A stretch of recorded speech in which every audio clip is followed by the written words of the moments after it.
Barrackpore Urdu girls junior high স্কুলের বার্ষিক ক্রীড়া প্রতিযোগিতা। অন্যান্য স্কুলের মতন আজও এই বার্ষিক ক্রীড়া প্রতিযোগিতা 29শে জানুয়ারি অনুষ্ঠিত হল টিটাগড়ের জিসি রোড কোচিং সেন্টারের মাঠে।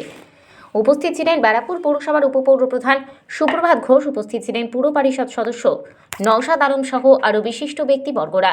এদিন বিভিন্ন খেলায় অংশগ্রহণ করেন স্কুলের ছাত্রছাত্রীরা।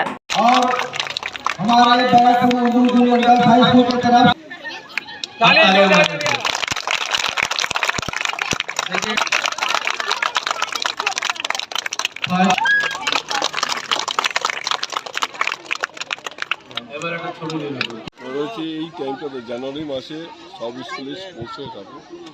সব ছাত্রছাত্রীরাই ছোটো ছোটো বাচ্চা এরা অপেক্ষায় থাকে যে কবে স্পোর্টস হয়। তারা বেশ আনন্দ উৎসবের মতো ওরা আসে সবাই, এবং এখানে স্পোর্টস শুরু হয়ে গেছে শেষের পথে। ভালো একদিকে স্কুলে এটাও একটা শারীরিক চর্চা হয়, এটা হওয়া খুব ভালো, প্রত্যেক বছর হওয়া ভালো। এখান থেকে ছেলেমেয়েরা ছাত্রছাত্রীরা একটু অনুপ্রেরণা পায়। অনেকে তারপর তার ভেতর থেকে কোনো কিছু আসলে অ্যাথলেটিক্স, কেউ ফুটবল, কেউ ভলিবল, কেউ ক্রিকেট, এই দিকে চলে যায়। এই দেশটা প্রাইমারি দেশটা কিন্তু প্রত্যেক স্কুলে হয়, যদি কোথাও না হয়ে থাকে এটা হওয়া উচিত। আগামী দিন এরা হয়তো ভারতবর্ষে এসে কোনো স্বর্ণ পদক দিবে বা অন্যান্য অলিম্পিকে পদক নেবে, এইভাবেই মানুষ এগিয়ে চলে। এটা আশা করি এই স্কুলে এগিয়ে চলুক।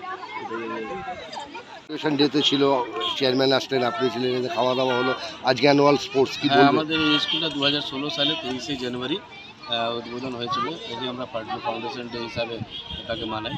আজকে আমাদের Barrackpore Urdu junior girls high স্কুলের স্পোর্টস বলছে আমাদের এখানে গার্লসরা আছে, মেয়েরা আছে, তাদের স্পোর্টস হচ্ছে এবং সমস্ত স্কুলের টিচাররা এসেছেন। আঞ্জুমান স্কুলের হেডমাস্টার আমাদের জাভেদ স্যার আছেন, আমাদের ব্যারাকপুর পৌরসভার ভাইস চেয়ারম্যান স্যার আছে, আরও বিভিন্ন স্কুলের হেডমাস্টাররা এসেছে এবং বাচ্চারা এখানে স্পোর্টস করছে। প্রত্যেক বছরের মতন এই বছরও হচ্ছে।